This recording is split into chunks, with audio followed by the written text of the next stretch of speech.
창세기 37장 18절에서 28절까지의 말씀 받들어 읽겠습니다. 요셉이 그들에게 가까이 오기 전에 그들이 요셉을 멀리서 보고 죽이기를 꾀하여 서로 이르되 꿈꾸는 자가 오는도다. 자, 그를 죽여 한 구덩이에 던지고 우리가 말하기를 악한 짐승이 그를 잡아먹었다 하자. 그의 꿈이 어떻게 되는지를 우리가 볼 것이니라 하는지라. 르우벤이 듣고 요셉을 그들의 손에서 구원하려 하여 이르되 우리가 그의 생명은 해치지 말자. 르우벤이 또 그들에게 이르되 피를 흘리지 말라. 그를 광야 그 구덩이에 던지고 손을 그에게 대지 말라 하니 이는 그가 요셉을 그들의 손에서 구출하여 그의 아버지에게로 돌려보내려 함이었더라. 요셉이 형들에게 이르매 그의 형들이 요셉의 옷 곧 그가 입은 채색 옷을 벗기고 그를 잡아 구덩이에 던지니 그 구덩이는 빈 것이라 그 속에 물이 없었더라. 그들이 앉아 음식을 먹다가 눈을 들어 본즉 한 무리의 이스마엘 사람들이 길르앗에서 오는데 그 낙타들의 향품과 유향과 몰약을 싣고 애굽으로 내려가는지라. 유다가 자기 형제에게 이르되 우리가 우리 동생을 죽이고 그의 피를 덮어둔들 무엇이 유익할까? 자, 그를 이스마엘 사람들에게 팔고 그에게 우리 손을 대지 말자. 그는 우리의 동생이요 우리의 혈육이니라 하매 그의 형제들이 청종하였더라. 그때 미디안 사람 상인들이 지나가고 있는지라. 형들이 요셉을 구덩이에서 끌어올리고 은 20에 그를 이스마엘 사람들에게 팔매 그 상인들이 요셉을 데리고 애굽으로 갔더라. 창세기 35장 끝부분으로 가보시면 27절에 이삭이 죽는 이야기가 나옵니다. 이삭이 180세가 되어서 죽었다는 기록이 나오는데 이 한 사람의 죽음은 이제 한 시대가 이제 마무리되었다는 뜻이겠죠. 그래서 이제 36장부터는 이제 그 이후의 이야기가 나오는데 그 36장에 그 소제목에서 보는 것처럼 이제 에서의 자손이라고 되어 있습니다. 그리고 37장으로 넘어가면 이제 야곱의 자손 이야기로 이어지게 되죠. 그러니까 이삭이 죽었다고 해서 이삭 다음에 아들들인 에서와 야곱 이야기가 나오는 게 아니라 이제 그들의 자손들, 그러니까 손자들의 이야기로 넘어간다고 말할 수 있겠습니다. 왜냐하면 이제 이삭이 죽기 전에도 아들들은 여러 가지 활동들을 해왔던 것이죠. 그러니까 우리가 살펴본 것처럼 이 35장에 이르도록 야곱 이야기가 길게 이제 소개된 바 있습니다. 그러니까 이삭의 죽음으로 이제 그 다음 세대 에서와 야곱 시대가 아니라 그 아래 세대로 이야기가 이제 넘어가는 표시가 되는 셈이죠. 그러니까 이제 36장부터는 이제 그 다음 세대의 이야기를 듣게 되는 셈입니다. 근데 한 가지 성경을 읽으면서 기억해 둘 것이 있는데 그건 이삭이 죽고 나서 그 다음 일이 펼쳐지는 것은 아니라는 점을 하나 기억해 둘 필요가 있습니다. 왜냐하면 이삭은 요셉이 30살이 될 때까지 살아 있었죠. 그러니까 그 37장 이후에 이어지는 여러 가지 이야기들은 이제 이삭 당대에 벌어진 일이라는 점을 이제 기억해 둘 필요가 있습니다. 여하튼 다시 본문으로 와 보면 36장부터는 에서 자손의 이야기, 그리고 37장부터는 야곱 자손의 이야기가 펼쳐진다는 사실을 우리가 기억하고 본문을 볼 수 있겠습니다. 먼저 36장을 보면 이제 에서 자손들의 이야기가 나오는데 과연 에서 집안은 어떻게 되었는가 하는 질문에 대한 답이 여기 소개되고 있습니다. 자, 에서에 대해서는 우리가 먼저 기억해 둘 만한 본문이 있었죠. 27장 34절로 가보시겠습니다. 27장 34절을 펼쳐보면 거기에 27장에는 동생 야곱이 형 에서가 받을 복을 아버지를 속여 빼앗는 이야기가 길게 기록되어 있었죠. 거기 34절에 보면 그 이제 야곱이 형이 받을 복을 빼앗아간 이후에 등장한 에서의 모습이 나옵니다. 34절에 에서가 그의 아버지의 말을 듣고 소리질러 슬피 울며 아버지에게 이르되 내 아버지여 내게 축복하소서 내게도 그리하소서라고 말하는 장면이 나오죠. 그러나 이어지는 내용을 보면 아버지는 매정스럽게도 너에게 남겨진 복은 없다 하는 말을 합니다. 자, 그러면서 아버지가 에서에게 하는 말이 39절에 나오는데 이렇게 말하죠. 내 주소는 땅의 기름짐에서 멀고 내리는 하늘 이슬에서 멀 것이다. 이렇게 얘기합니다. 그러니까 사는데 어려움이 많을 거라는 그런 예언이기도 합니다. 자, 그러면 이렇게 생애를 본격적으로 시작했던 에서가 어떻게 살게 되는가? 이제 실제로 에서가 어떻게 살았는지가 36장에 나오게 되는 것이죠. 자, 36장으로 다시 넘어와 보면 주로 한 장 전체가 사람 이름만 나오는 족보로 주로 구성되어 있습니다. 그리고 사건이라고 말할 만한 것이 거의 없는데 한 부분 나오죠. 그것이 6절에서 8절에 나오는 내용입니다. 36장 6절 이하에 보면 이주 사건을 말하고 있죠. 그러니까 아버지 집이 있는 가나안 땅을 떠나 다른 곳으로 곧 세일산 쪽으로 가서 일가를 이루었다 하는 것이 유일하게 나오는 사건입니다. 그럼 왜 그렇게 아버지 집이 있던 고향을 떠났는가? 그 이유가 7절에 나오는데 읽어보면 소유가 너무 많아서 동생하고 함께 거주할 수가 없었다 하고 그 이주의 이유를 대고 있죠. 그러니까 땅이 감당하지 못할 만큼 가축들이 늘어나는 바람에 이사를 가게 되었다는 말입니다. 자, 이런 이사라면 우리도 좀 해보고 싶은 생각이 듭니다. 자, 옷이 되게 많은 사람은 옷방이 따로 있다고 하죠. 그런데 옷이 많은 게 옷방 하나로 들어갈 정도가 아니어서 자매가 한 집에 살 수 없을 정도가 되었다. 이제 이렇게 상상하면 에서가 왜 이사를 가게 되었는가에 대한 감이 오는 셈이라고 말할 수 있겠습니다. 자, 집이 한 채 다시 새로 필요할 만큼 옷이 많다면 이제 돈 꽤나 쓰면 산다는 뜻이 되겠죠. 지금 에서가 그렇다는 얘기입니다. 자, 그래서 36장의 나머지 내용들을 보면 거기 에서 자손들 얘기가 나오는데, 자, 1절에서 5절에 보면 요약하면 그렇습니다. 아내가 3명 있었는데 5명의 아들을 낳았다 하고 기록되어 있죠. 그리고 9절에서 14절로 넘어가 보면 그 가운데 5명의 아들 가운데 2명의 아들로부터 9명의 손자가 태어났다는 이야기가 이제 기록되어 있습니다. 그런데 이 자손들은 그저 개인으로 그치는 것이 아니어서 15절 이하에 보면 그 에서의 아들들과 손자들이 각기 족장이 되었다라고 기록하고 있죠. 그리고 36장 끝으로 가보면 다시 40절부터 에돔 족속의 족장들이 소개되는 것으로 36장이 마무리가 됩니다. 그러니까 지금 에서가 어떻게 살았는가에 대해서 36장이 우리에게 알려주는 것은 자손이 아주 많아져서 아들과 손자들이 그저 한 집을 이루는 것이 아니고 각기 한 가문이 되었다라고 말하고 있는 것이죠. 그러니까 자, 에서가 어떻게 살았는가에 대한 답은 이렇게 요약해 볼 수 있습니다. 자, 에서는 자식들이 아주 많았고 하나같이 잘 커서 각기 사람마다 가문을 이루었습니다. 또 그 자신도 재산이 많아서 땅이 감당하지 못할 정도였다는 것이죠.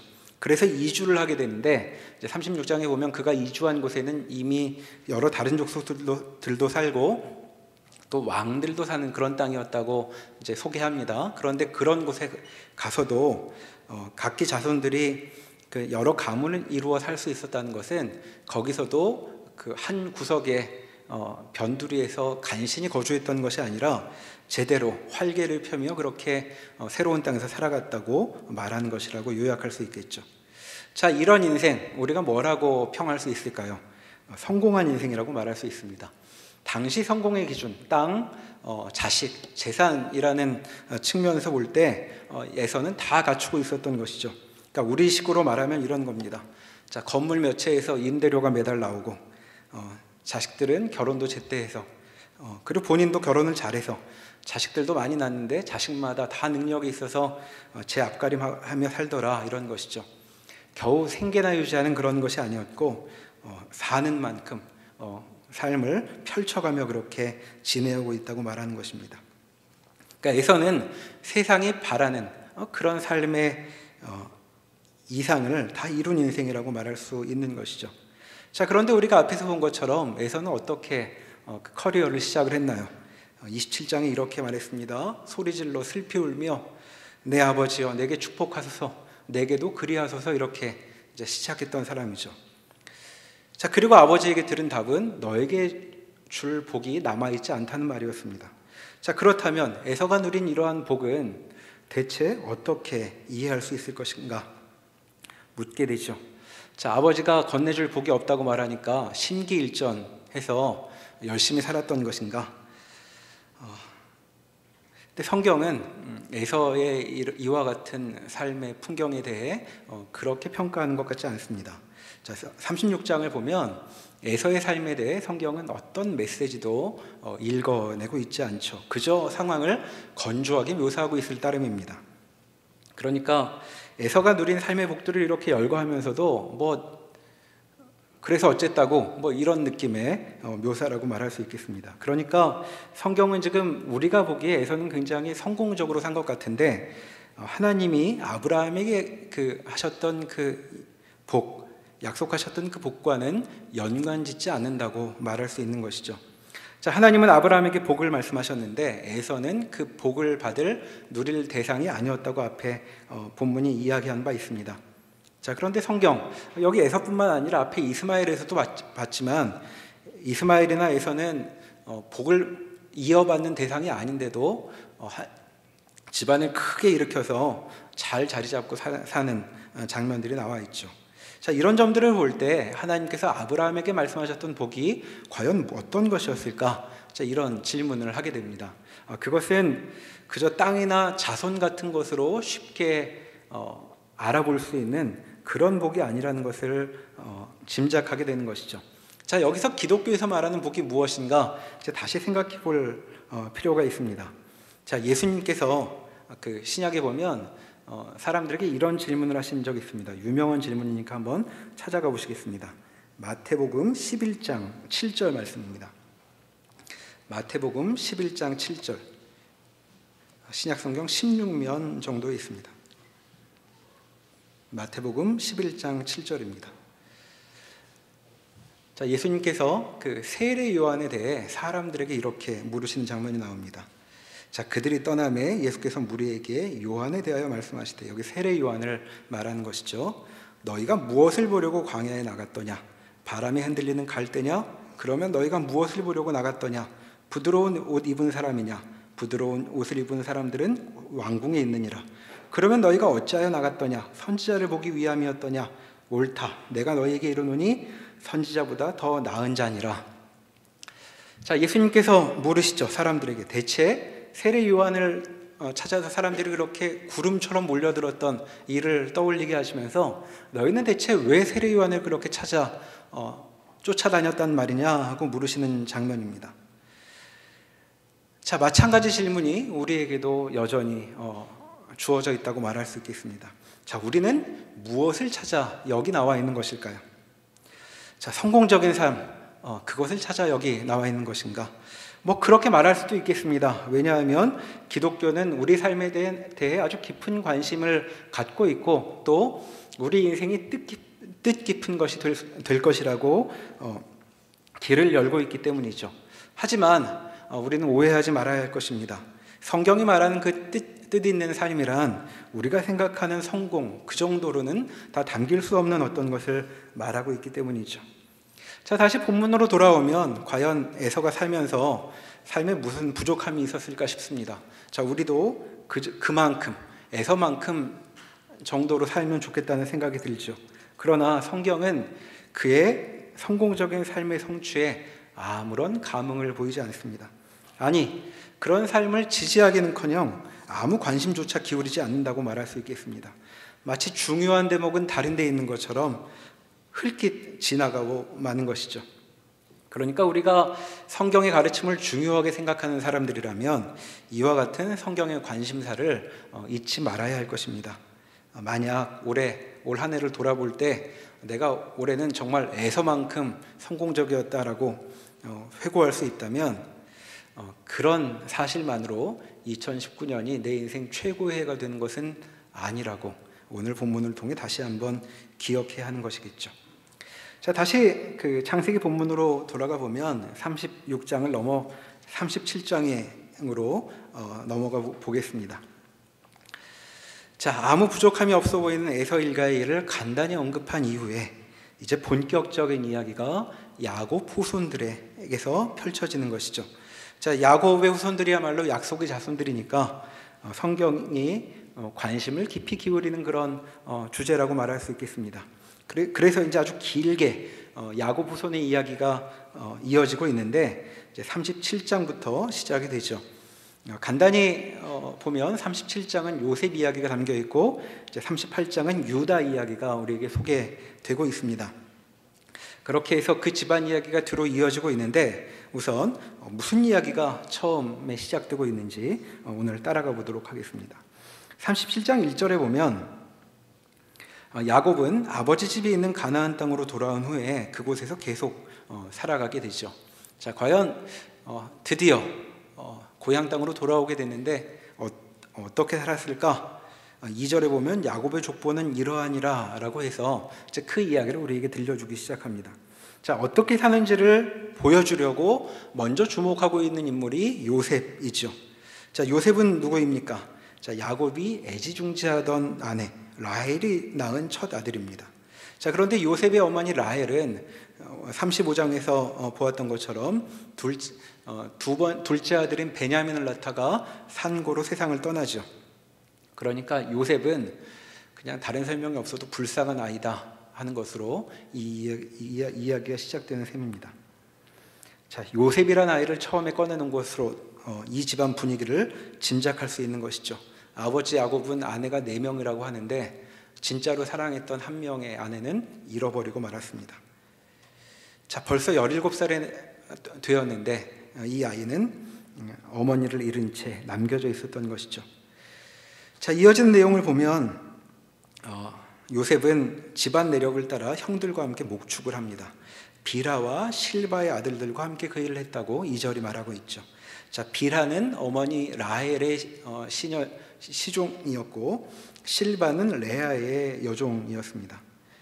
사실 그 위에도 형들이, 더 큰 형들이 있는데 지금 더 큰 형들 레아, 본처인 레아가 낳은 아들들은 함께 있지 않고 다른 형들과 함께 있는 것이죠. 그러니까 이 집안 분위기로 볼 때 진짜 아들들 하고 같이 있지 않고 그 출생의 내력이 별로 유쾌하지 않은 여기 있는 이 형들은 그 라헬과 레아가 자식 낳는 거 경쟁하느라고 세상에 태어난 그런 형들입니다.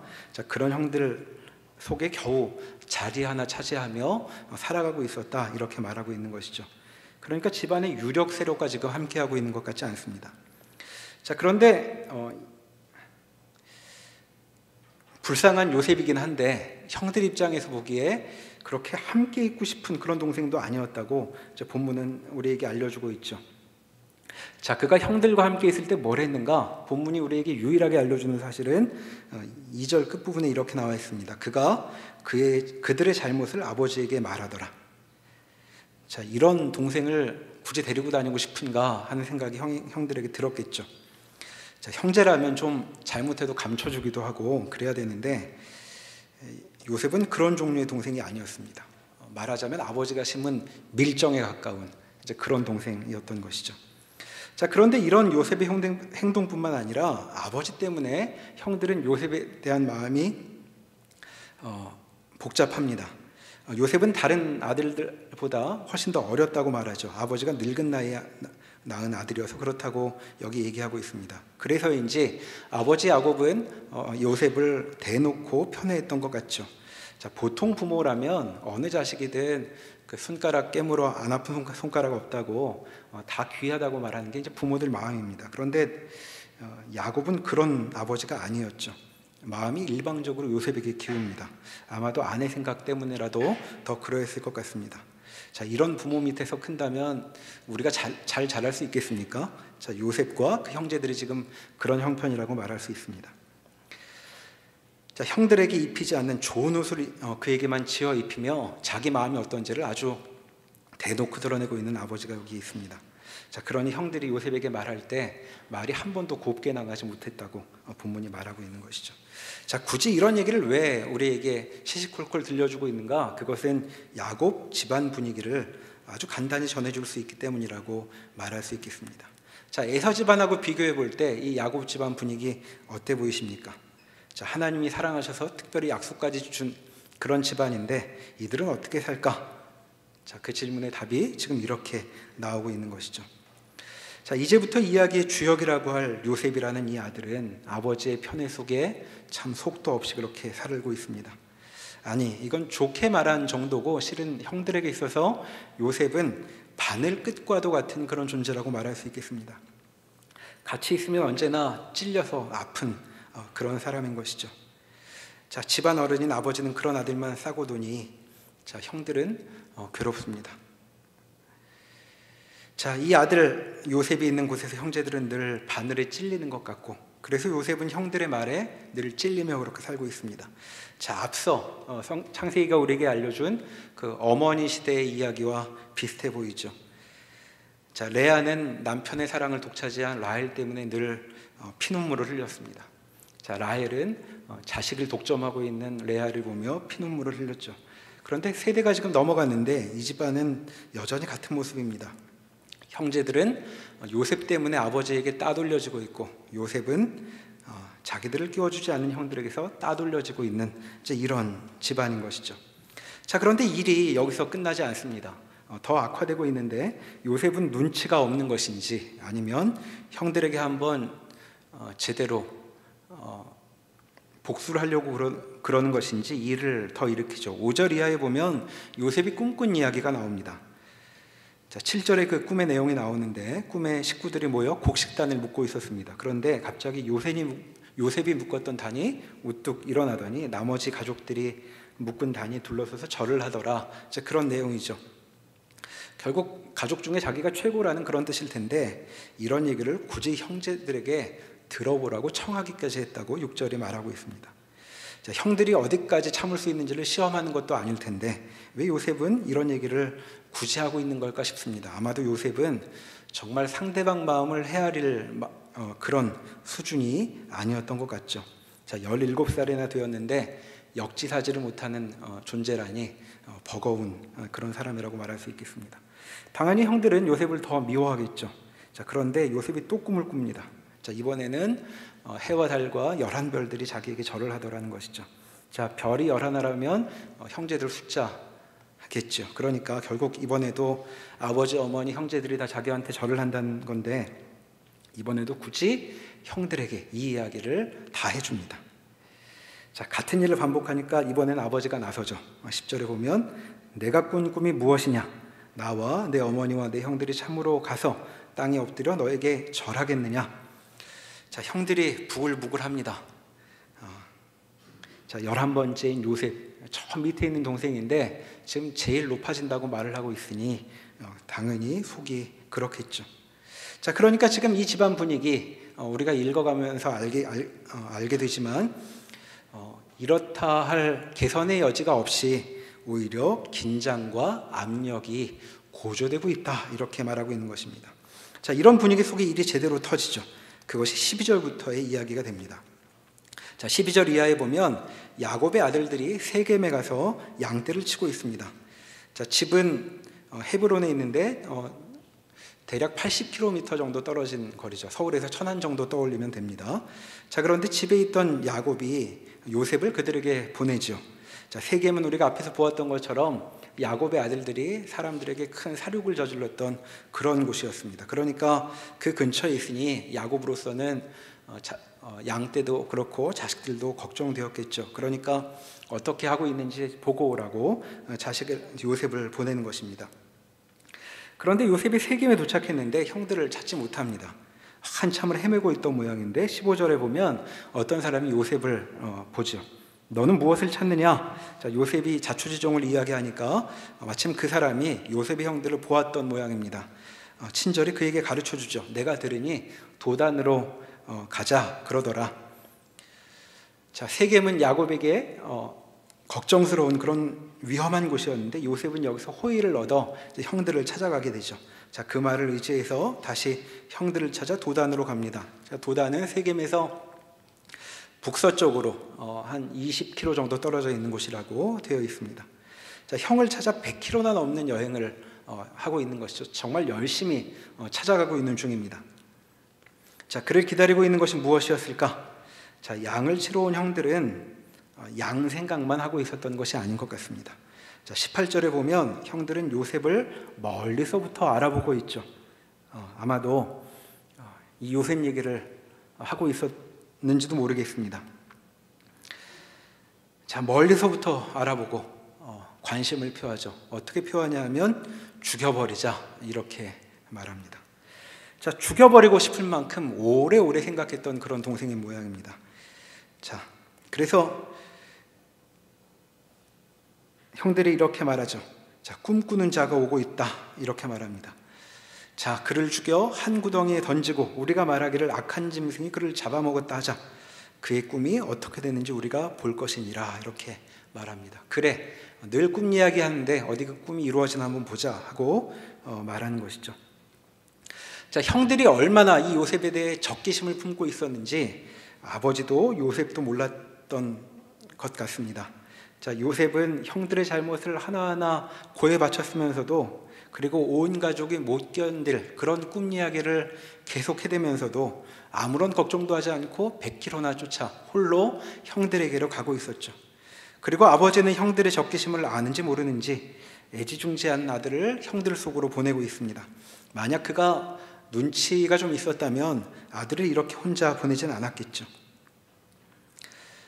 자, 이 아버지가 아들들에게 얼마나 관심이 없었는지를 보여주는 방증이라고 말할 수도 있겠습니다. 자, 그런데 형제들의 적개심에도 여러 기류가 있었던 것 같습니다. 르우벤이 21절에 나서죠.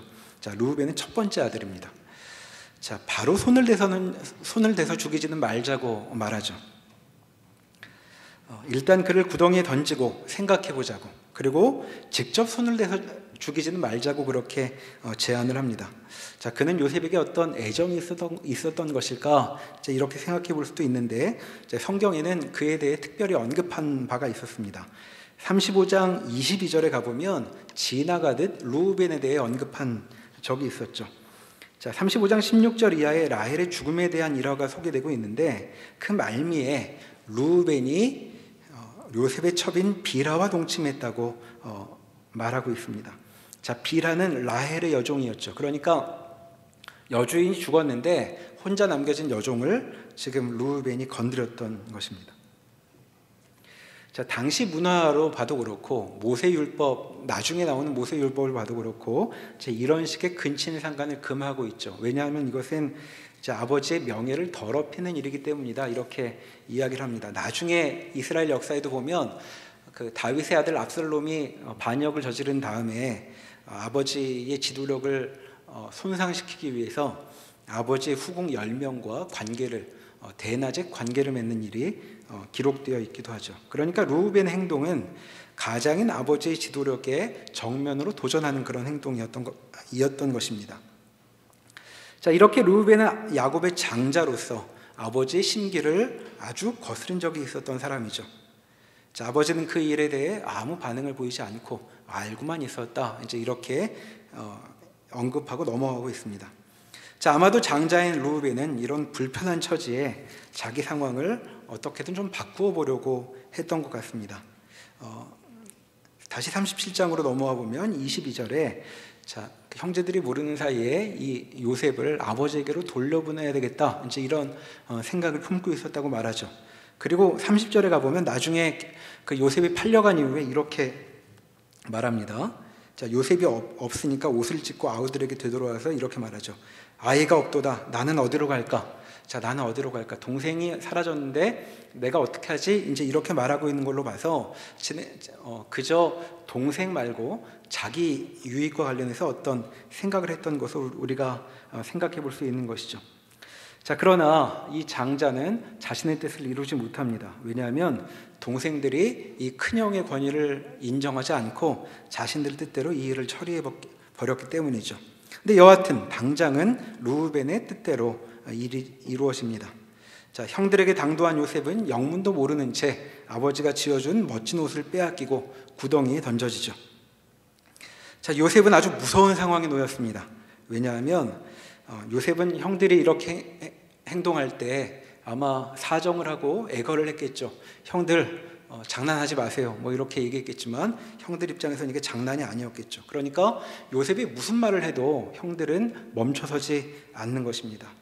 비유하자면 이렇게 말할 수 있습니다. 마치 도살장에 들어가는 소가 아무리 눈에 눈물이 그렁그렁해도 아무도 그 소를 빼내주지 않고 가던 길로 가게 하는 것처럼 요셉도 지금 그런 일을 당하고 있는 것입니다. 자, 동생을 구덩이 속에 던져놓고 형들은 밥을 먹습니다. 동생이 아마도 저 구덩이 밑에서 울며 소리를 지르고 있을 텐데 형들은 밥을 먹죠. 아무 영향을 끼치지 못하는 것입니다. 자, 그런데 그때 마침 한 무리의 사람들, 상인 무리가 그들 옆을 지나가죠. 그때 넷째인 유다가 나섭니다. 동생을 죽여야 무슨 유익이 있겠는가? 차라리 팔아버리자, 이렇게 말합니다. 자, 절대 보고 싶지 않은 것은 우리 다 한마음이지만 굳이 뭐 죽여버릴 것까지 있겠는가? 팔아서 눈앞에서 치워버리자, 이렇게 제안을 하죠. 이 말에 형제들은 동의합니다. 자, 그래서 요셉은 은 20에 팔렸다고 여기 기록되어 있죠. 은 20은 어떤 학자는 대략 목자의 3년 품삯 정도에 해당하는 금액이라고 말하기도 합니다. 그렇게 보면 여기 10명의 형제가 각각 한 4개월 조금 못 되는 품삯만큼의 유익을 얻은 셈이 되는 것이죠. 그러니까 저 기분 나쁜 꿈이나 꾸는 놈 없애버리고 용돈도 벌었으니 유익했다, 이제 이렇게 생각했을 것 같습니다. 자, 그렇게 요셉은 애굽으로 끌려가게 되죠. 자, 처음에 죽이지 말자고 했던 큰형 루벤이 어딘가 있다가 돌아옵니다. 동생들이 어디 가게 했는지 모르겠는데 나중에서야 그 사실을 알게 되죠. 요셉이 없어져서 몹시 당황해합니다. 무언가 요셉을 돌려보내 이루려고 했던 일이 있었던 것 같은데 그 뜻을 이루지 못하고 그는 아버지와의 관계를 개선할 좋은 기회를 잃어버리고, 그리고 아마 이 모든 일에 대한 책임을 큰형으로 지게 되어서 아마 장자로 복귀하지 못할 그런 상황에 놓이게 된 것 같습니다. 자, 형제들은 요셉의 옷에 피를 적셔서 아버지에게 거짓 보고를 하죠. 피 묻은 옷을 발견했는데 한번 보시라고. 자, 아버지 아들의 옷 맞냐고. 동생이라고도 안 합니다. 자, 그렇게 말하죠. 그랬더니 야곱은 아이가 악한 짐승에게 잡혀 먹혔다고 울부짖습니다. 그걸 악한 형들 앞에서 영문도 모르고 혼자 울고 있는 것이죠. 자, 야곱은 너무나 슬퍼서 아무도 그를 위로해 줄 수 없었노라고 그렇게 말하고 있습니다. 자, 옷으로 속여서 형의 복을 빼앗은 야곱이었는데 이제 아들들에게 옷으로 속임을 당해 견딜 수 없는 고통 속으로 들어가게 되었다 하는 것이 37장 이야기의 마무리가 되는 것이죠. 자, 지금 우리는 무슨 이야기를 보고 있는 것이냐 하면 약속이 흐르는 가문의 모습을 보고 있는 것입니다. 어쩌면 이럴까 싶습니다. 자, 어쩌면 이런 사람들만 모여있나 싶죠. 자, 한 아이만 사랑하기에 주저함이 없는 철없는 아버지입니다. 자, 아버지 학교에 새치기를 해서라도 보내버려야 될 것 같은 그런 아버지입니다. 자, 그 아버지의 아들이랄까 참 철없이 행동하는 얄미운 동생이 여기 있습니다. 그리고 아버지의 명예를 더럽힌 장자가 있고, 그리고 동생을 죽이겠다고 벼르는 그런 형들이 있는 것이죠. 겨우 동생 형편 봐준다는 것이 동생을 죽이지 않고 몸값으로 용돈을 벌겠다는 그런 형들입니다. 자, 이런 야곱 집안의 이야기, 사실 우리가 그렇게 놀라기만 할 상황은 아니죠. 우리가 이 아버지가 어떤 사람이었는지 앞에서 본 바가 있습니다. 자, 이런 면모는 사실 아버지를 닮은 것이라고도 말할 수 있겠죠. 한마디로 이 가정의 모습은 허물어지고 있는 것입니다. 아니, 어쩌면 처음부터 가정이라고 말할 만한 것이 없는 그런 집안인지도 모르겠습니다. 사랑과 배려, 신의 이런 것은 전혀 찾아지질 않죠. 무례함과 적대감만 가득한 것입니다. 이득을 중심으로 움직이는 그런 가정이죠. 자, 그러니 대체 여기서 무슨 좋은 일이 있을까 하는 생각이 듭니다. 자, 야곱 후손들의 이런 이야기를 보면서 우리는 이런 느낌이 듭니다. 자, 야곱 같은 인간이 12이 됐으니 사실은 예상할 수 있었다. 이제 이게 맞는 느낌이겠죠. 야단났습니다. 하나일 때도 복잡했는데 12이 여기저기로 제 마음대로 하고 다니니 어찌하면 좋을까 하는 생각이 드는 그런 본문입니다. 자, 우리 시대의 감성대로라면 이런 자식들을 낳을 바에야 자식을 안 낳는다 싶은 그런 일이 여기 펼쳐진 것입니다. 자, 어떻게 하면 좋을까? 이런 가정, 이런 생각이 듭니다. 자, 상황을 개선하기 위해 무언가를 해볼 수 있겠는가? 자, 어디 하나 비빌 언덕이 없어 보이죠. 다 똑같은 그런 종자들입니다. 자, 이들이 어떻게 잘 훈련을 받으면 10년 후쯤에는 좀 좋아질까? 별로 그럴 것 같지 않습니다. 그리고 이것은 실은 우리가 자주 겪는 그런 모습이기도 합니다. 자, 그렇다면 성경은 이 이야기를 왜 하고 있는가? 이들을 어떻게 대하고 있는가 물어볼 수 있죠. 자, 성경은 이들의 모습을 비추면서도 이들을 비난하는 데 큰 관심이 없어 보입니다. 무심한 듯이 이들의 움직여가는 모습을 그려내고 있죠. 자, 그러면서 아직은 조짐에 불과하지만 어떤 움직임을 우리에게 암시해주고 있습니다. 자, 먼저 요셉은 왜 그런 이상한 꿈을 꾸었을까요? 자, 가족 모두가 싫어할 내용인 꿈이었으나 우리는 이 꿈이 그저 요셉이 치기 어린 장난을 친 것이 아니라는 것을 알고 있습니다. 그의 꿈은 장차 이 집안이 어떻게 구원해 받을 것인가에 대한 것을 예언해 주는 그런 꿈이었죠. 자, 그뿐만이 아니었습니다. 자, 요셉은 지금 저기로 가득한 형들에게로 가는데 죽임을 당하지 않습니다. 자, 형들에게는 어떤 사람들이 있었냐면 세겜 사람들, 세겜의 남자 전체를 죽였던 시므온과 레위 같은 형들도 있었던 것이죠. 자, 그런 형들에게 아무 조심성도 없이 아버지가 무신경하게 아들을 보냈고, 그리고 요셉도 참으로 무감각하게 그저 100km나 쫓아가서 형들에게로 갑니다. 자, 그렇게 아무도 방비를 하지 못하고 있는데도 그는 죽지 않습니다. 자, 왜 죽지 않는가? 그것은 우리가 25절에서 본 것처럼 때마침 상인 무리가 이 형제들 앞을 지나가고 있었기 때문이죠. 왜 하필 그 상인들은 그때 그 앞을 지나가고 있었을까?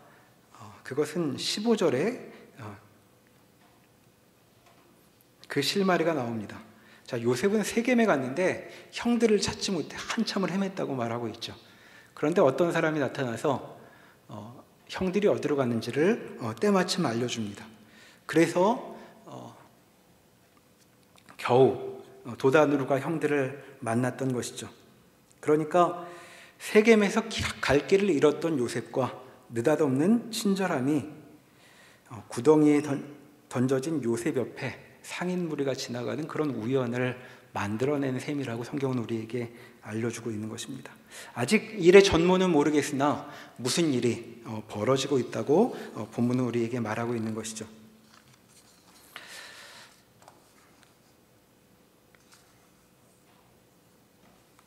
자, 그러니 37장을 보면서 과연 우리는 이 본문에서 무엇을 읽고 있는가 이렇게 정리해 볼 수 있습니다. 지금 아주 대책이 없는 집안이 나오고 있죠. 그리고 이 집은 극단적인 감정들이 오고 가고 있습니다. 자, 무엇 하나 좋은 것을 바랄 수 없는 그런 분위기에 어떤 일인가가 지금 흘러가고 있다고 말하고 있는 것입니다. 자, 그러니까 이제 야곱 후손들의 이야기를 읽게 될 텐데 우리는 여기서 이 이야기를 읽으며 기억해야 할 것은 우리 눈앞에 펼쳐지는 이야기가 이야기의 전부가 아니라는 사실을 기억해 둬야 합니다. 사실 지금 우리 눈앞에 지나가고 있는 그런 것들은 전체의 일부분에 불과하다고 말할 정도로 중요한 사건들이 눈에 보일락 말락하게 그렇게 진행돼 가고 있습니다. 자, 야곱 후손 이야기를 우리가 앞으로 더 자세히 살펴보게 되겠지만 우리는 그 일의 결말을 알고 있습니다. 자, 이들이 이렇게 못나게 굴어서 어떤 일들이 펼쳐지는가? 야곱 집안은 이런 집안인데도 대기근에 살아남습니다. 이렇게 자녀 교육을 엉망으로 한 아버지도 아들 덕을 보게 될 것입니다. 자, 동생을 죽이겠다고 벼르고 별렀던 이 형들도 동생 덕을 보게 될 것입니다. 그리고 눈치 없이 형들의 마음을 쑤시고 다녔던 이 동생이 나중에 형들을 바라보며 눈에 눈물이 하게 되는 그 장면도 이 형들은 보게 될 것입니다. 자, 어떻게 이런 일이 가능할까? 그것은 우리 눈앞의 이야기가 전부가 아니기 때문입니다. 더 큰 이야기의 작은 한 부분을 우리는 여기 이 본문에서 보고 있는 것이죠. 그 큰 이야기의 한 부분을 흘끗 보고 있습니다. 자, 우리 인생을 이 본문을 통해 떠올려 볼 수 있습니다. 자, 우리 인생은 어떨까? 우리에게는 어떤 소망이 있을까 생각해 보게 됩니다. 자, 우리 인생을 바라볼 때 우리가 기억해야 할 점이 있죠. 내가 느끼는 것, 내가 경험한 것이 다가 아니라는 것을 우리가 먼저 기억해야 할 것입니다. 사실 우리의 느낌대로라면, 그리고 우리가 경험한 것대로라면 우리에게는 아무런 희망이 없을 것입니다. 자, 지난 시간을 돌아보십시오. 앞날이 어떨 것 같으십니까? 자, 앞날도 어제 같겠죠. 자, 그래서 마음이 놓이십니까? 아니면 가슴이 조여오십니까? 자, 2020년은 어떤 한 해가 될까요? 2019년 같을 것입니다. 어떤 기분이십니까? 숨이 막힐 것 같으신 분도 있으실 것입니다. 사실 눈 밝은 사람이라면 주로 숨이 막히겠죠. 2019년에도 우리는 많은 일을 엉망으로 만들어놨습니다. 자, 성경은 그런 우리에게 지금 여기 말을 걸고 있는 것입니다. 자, 내 인생은 내가 겪는 그런 경험, 그것으로 다 설명될 수 있는 것이 아니다. 그렇게 말하고 있습니다. 너의 인생은 실은 너로서는 설명되지 않는 더 큰 이야기 가운데 들어있는 것이다 라고 말하고 있는 것이죠. 그러니까 지난 시간을 돌아보면서 내가 뭘 했는지, 내가 무엇을 이루었는지, 내가 무슨 말을 했는지 그런 것 찾지 말고, 내가 기억하고 있는 그런 경험을 되돌아보지 말고 눈을 들어 다른 것을 보라고 우리를 초대하고 있는 것입니다. 우리는 그렇게 커다란 세계 속에 들어와 있는 것입니다. 이제 2019년을 넘어 우리는 더 큰 세계로 진입해 들어가게 될 것입니다. 자, 우리의 삶은 우리 눈앞에는 뭐 하나 의지할 만한 것 손안에 쥐어지지 않지만 우리는 하나님의 일하심 가운데 좋은 일을 향해 나아가고 있습니다. 자, 그러니까 내가 체감한 것들, 나에게 느낌이 타곤 그런 일들 때문에 그런 작은 일들에 숨 넘어가지 말고 이 모든 일을 꿰뚫고 지나가는 어떤 흐름, 그 흐름에 우리의 눈을 돌려야 할 것입니다. 우리는 참으로 대책 없는 존재들이나 선한 일을 이루시는 크신 하나님의 일 속에 들어와 있으니 우리의 인생을 제대로 살펴보려면 우리가 아니라 하나님에게 눈을 돌려야 할 것이라고 오늘 본문이 우리를 초대하고 있습니다. 그런 지혜를 함께 누리시는 교우들이 되시면 좋겠습니다. 기도하시겠습니다. 하나님, 야곱 후손들 대체 이들이 무슨 일을 벌일까 저희는 읽지 않아도 다 알 것 같습니다. 그들은 아버지에게 물려받은 대로, 그리고 아버지에게 본 대로 그렇게 어리석게 행동할 것입니다. 그러나 참 이상스럽게도 하나님은 이들 가운데 하나님의 놀라운 일을 이루어내실 것이라고 말씀하고 있습니다. 하나님, 이것이 그들의 일만이겠습니까? 저희 인생도 하나님의 그러한 놀라운 뜻 안에 들어와 있음을 이 시간 다시 한번 기억합니다. 하나님께서 일하시는 것, 우리 인생의 유일한 소망이오니 우리가 아니라 하나님께 눈을 돌리며 살게 하여 주십시오. 우리가 느끼는 작은 일들에 죽느니 사느니 하다가 끝나지 않고 결국에는 하나님께로 돌아와 우리 인생을 하나님께 바치는 주의 자녀들 되도록 저희와 함께 하여 주시옵소서. 예수님의 이름으로 기도합니다. 아멘.